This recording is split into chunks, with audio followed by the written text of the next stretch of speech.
In today's video, I'm going to teach you how to record business expenses paid with personal funds in QuickBooks Online.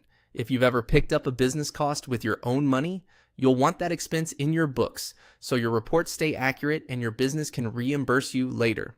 I'll walk you through the exact entry in QuickBooks Online so it's clean, consistent, and easy to find later. Start by moving your cursor to the Create or New menu in QuickBooks Online. Hovering there opens a list of transaction types. From that list, choose Expense. This opens the expense form where we'll document what you paid, who you paid, and why it matters to the business. Begin with the Payee field. Select the vendor or person you actually paid. Think the store, subscription provider, or service company. Using the correct payee helps you filter transactions, run vendor reports, and keep your 1099 and spending summaries accurate. Next, choose the payment method. Because this was paid with personal funds, pick the method you used: cash, personal credit card, or personal debit card. This tells your books how the money left your hands and keeps the audit trail clear. You're not moving any business bank money here. You're simply documenting the method used for that out-of-pocket purchase. Now pick the category.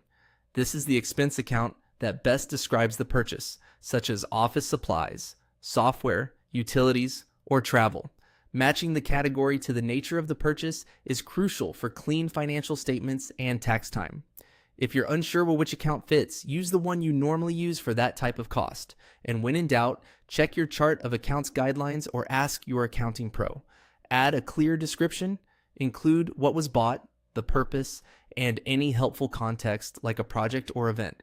This narrative is what future you and your accountant will appreciate when reviewing transactions months from now. Enter the amount you paid. Use the total, including any applicable taxes or fees, so your expense reflects the real cost to the business.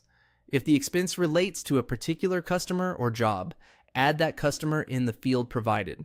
Linking it here helps with job costing and reporting and makes it easier to track costs tied to specific work.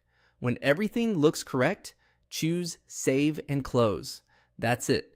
You've recorded a business expense paid personally, ensuring your books reflect the true cost of running the business and setting the stage for reimbursement or equity tracking according to your setup.